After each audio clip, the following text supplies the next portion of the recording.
बार फिर से स्वागत है आप सभी का मंडी.com में। और अब वक्त हो गया हमारी खास पेशकश खेती के सिकंदर का। पिछले कुछ सालों से केंद्र सरकार लगातार किसानों की आय बढ़ाने के लिए काम कर रही है। ऐसे में इस बार के बजट में क्या-क्या ऐसे अहम फैसले हो सकते हैं जो किसानों के जीवन को बदलने में मदद कर सकते हैं? क्या ये बजट किसानों के लिए नई उम्मीदों का रास्ता खोलेगा? तो चलिए सबसे पहले एक नजर डालते हैं उन संभावनाओं पर जो इस बजट में किसानों के लिए खास हो सकती हैं।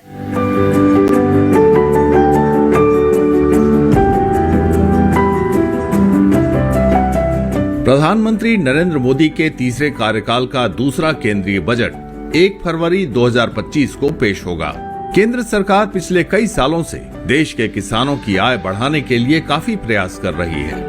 उम्मीद है कि इस बजट में भी सरकार किसानों के लिए कुछ खास पेश करने वाली है जिससे किसानों की आय बढ़े। जानकारों की माने तो इस बार के बजट में केवल आंकड़ों का हिसाब नहीं होगा बल्कि ये लाखों किसानों की उम्मीदों और उनकी भविष्यवाणी का प्रतीक बनेगा। भारत के कृषि क्षेत्र में सुधार लाने के लिए सरकार के पास ये ऐतिहासिक मौका है। अगर इस बार के बजट में किसानों के हित में ठोस कदम उठाए जाते हैं तो ये न केवल किसानों की आय बढ़ाएगा बल्कि भारतीय अर्थव्यवस्था को भी मजबूत करेगा। सरकार का पूरा फोकस किसानों की आय बढ़ाने पर है। लिहाजा मंडी.com की टीम ने बजट को लेकर कृषि क्षेत्र में काम करने वालों से बात की और जानने का प्रयास किया कि ग्रामीण इलाकों में रहने वाले किसान बजट को लेकर क्या सोचते हैं।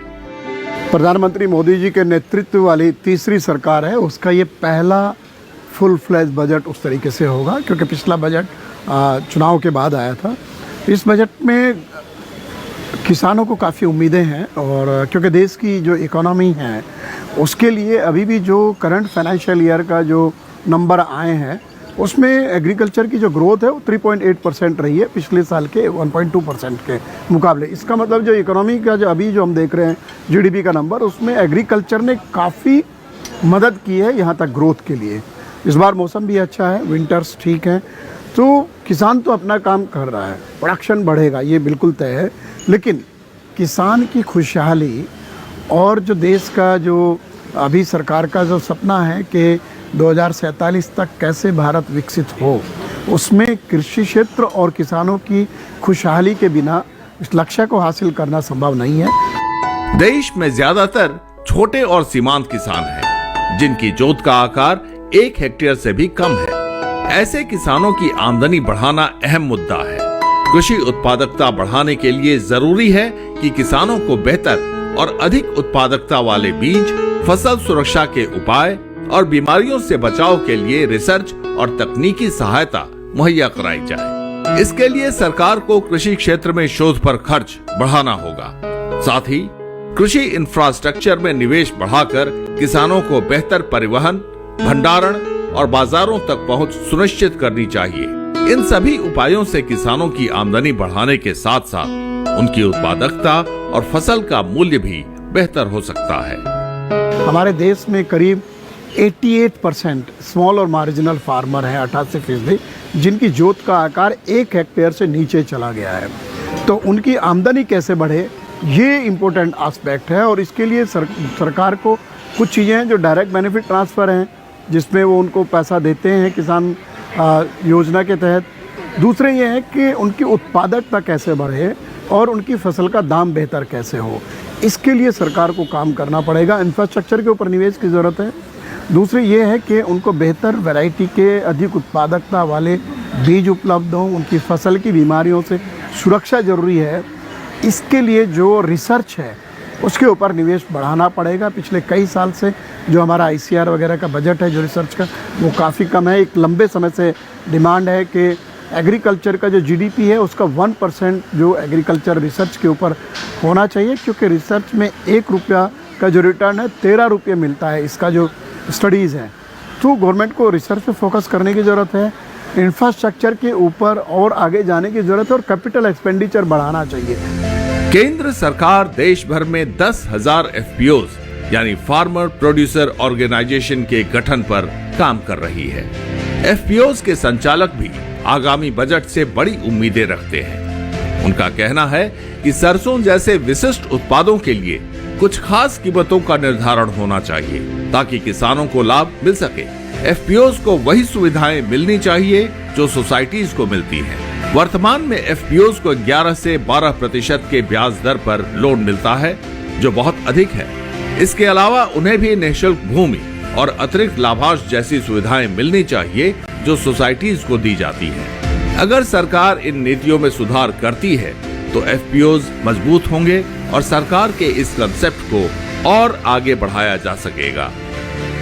वर्तमान में जो बजट गवर्नमेंट पेश कर रही है, हम बड़ी आशा करते हैं एफपीओ के लिहाज से। एक तो धन्यवाद हमें कि आपने 10,000 एफपीओ देश में रेज किए, लेकिन हमारा जो क्षेत्र है वहाँ सरसों आधारित है।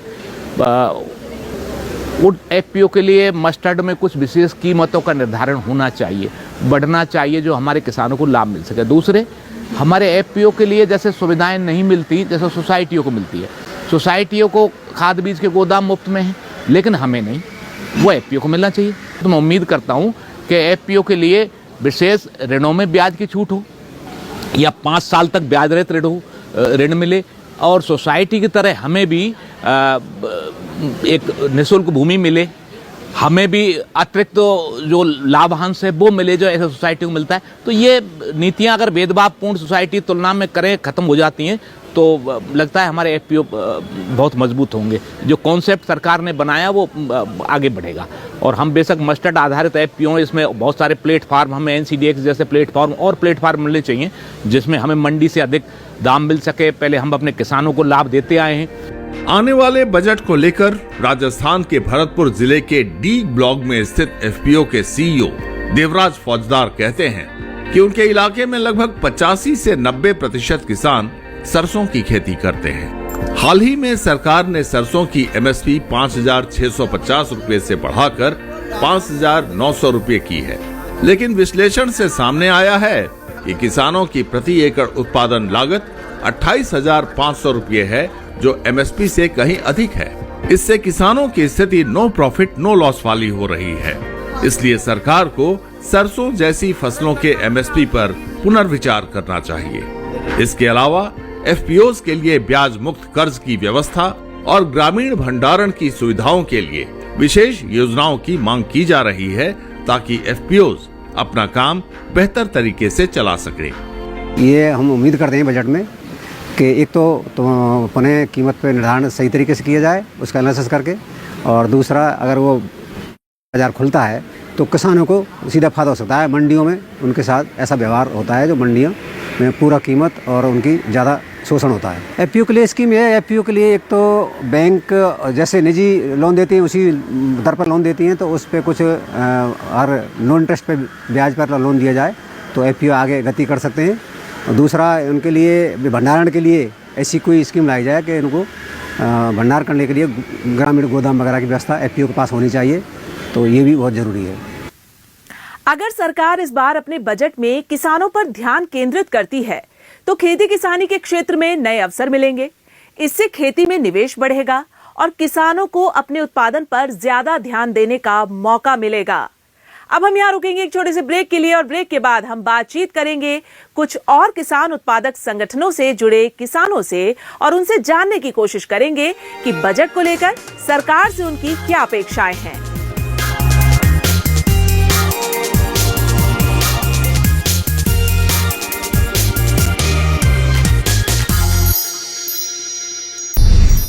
किसानों के लिए इस बजट में कई अहम घोषणाओं की संभावना है, जिनमें कृषि क्षेत्र के लिए स्मार्ट उपकरणों और ड्रोन जैसी तकनीकों पर ज्यादा ध्यान दिया जा सकता है ताकि उत्पादन में सुधार हो सके।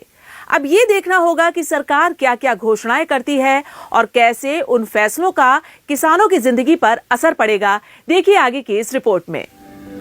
इसमें दो राय नहीं कि केंद्र की मोदी सरकार पिछले कई सालों से देश के किसानों की आय बढ़ाने के लिए काफी प्रयास कर रही है। नीरज जाट, जो मध्य प्रदेश के मालवा जिले में अवंतिका आत्मनिर्भर कृषक प्रोड्यूसर कंपनी के सदस्य हैं, आगामी बजट से कई उम्मीदें रखते हैं। इनका मानना है कि सरकार को एफपीओज को मजबूत और संगठित बनाने के लिए और अधिक सहयोग देना चाहिए। विशेष रूप से कृषि इनपुट पर छूट मिलनी चाहिए ताकि किसानों को अधिक लाभ मिल सके। साथ ही सरकार को तकनीकी स्कीम जैसे ड्रोन और कस्टमर हायरिंग स्कीम के लिए सब्सिडी बढ़ानी चाहिए, क्योंकि आने वाले समय में पारंपरिक कृषि के साथ साथ तकनीक आधारित कृषि भी महत्वपूर्ण बन रही है। जैसा कि हमारे बजट आने वाला है हमारे भारत सरकार का, तो हमारी उससे बजट से कुछ उम्मीदें हैं जो कि हमारे एफपीओ को संगठित और सशक्त बनाने के लिए सहयोग करें। जैसे कि हमारे जो कृषि आदान हैं जो हमें मिलता है उसमें हमें कुछ छूट मिल जाए, जिससे हमारे किसान साथियों को और हमारे किसान सदस्यों को उसका सहयोग मिले। उसके बाद जैसे मंडी का एक लाइसेंस होता है, तो अगर जैसे हमारा एफपीओ एक ज़िले में है तो उसमें कई तहसीलें हैं, अलग अलग मंडी हैं, तो अलग अलग मंडियों में हमारे किसान सदस्यों की फसल को जब हम एकत्रित करते हैं तो उसके लिए अलग अलग मंडी के लाइसेंस की आवश्यकता पड़ती है। तो एक प्रावधान ये हो जाए कि एक राज्य में एक ही लाइसेंस से पूरे राज्य में हम अपनी फसल को संग्रहित करके उसको बेच सकें। और एक और हम ये चाहते थे कि सरकार कुछ स्कीम जो टेक्नोलॉजी वाली स्कीम है, जैसे ड्रोन के लिए स्कीम है, कस्टम हायरिंग के लिए स्कीम है, इन स्कीमों में अपना जो किसान का सहयोग है उसके अलावा जो सब्सिडी है उसको थोड़ा सा बढ़ा दें, क्योंकि अभी आने वाले समय में परंपरागत कृषि के साथ साथ ही टेक्नोलॉजी पे आधारित कृषि भी बढ़ रही है। मोदी सरकार इस साल भी किसानों की आय बढ़ाने के लिए बड़े ऐलान कर सकती है। एफपीओ से जुड़े किसानों का कहना है कि उन्हें सरकार से अधिक बजट की आवश्यकता है, ताकि एफपीओ को वास्तविक मदद मिल सके। उत्पादन के लिए भी ऐसे बजट की उम्मीद है जिससे किसान ज्यादा लाभ कमा सके। सरकार को ऑनलाइन मार्केट लिंकेज को मजबूत करने के लिए कदम उठाने चाहिए, ताकि उनकी उपज का उचित मूल्य मिल सके। इसके अलावा वेयर हाउस सब्सिडी और कृषि इंफ्रास्ट्रक्चर फंड जैसी योजनाओं के लिए और ज्यादा बजट और ब्याज दर में छूट की मांग भी की जा रही है। इस बजट में जो अग्रणी सत्र का जो बजट आने वाला है, सरकार से बहुत ज़्यादा उम्मीद है हमें, क्योंकि सरकार ने जो कंपनियां बनाई है, फार्मर प्रोड्यूसर कंपनियां, वास्तविक रूप में किस तरह से काम करें।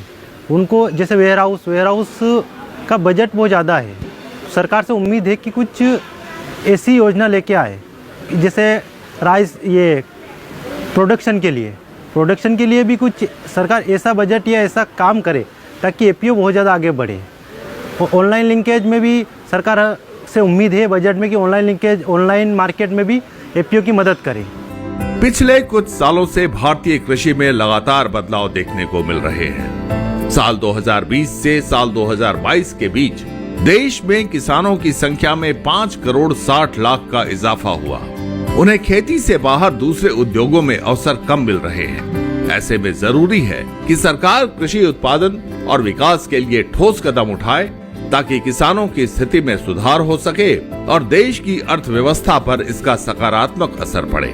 कृषि क्षेत्र में निजी निवेश, फूड प्रोसेसिंग और टेक्नोलॉजी के क्षेत्र में अधिक निवेश की आवश्यकता है, ताकि कृषि का जीडीपी में हिस्सा बढ़े और किसानों की आमदनी में सुधार हो। आगामी बजट में अगर इस दिशा में ठोस कदम उठाए गए तो ये कृषि क्षेत्र के लिए एक महत्वपूर्ण मील का पत्थर साबित हो सकता है।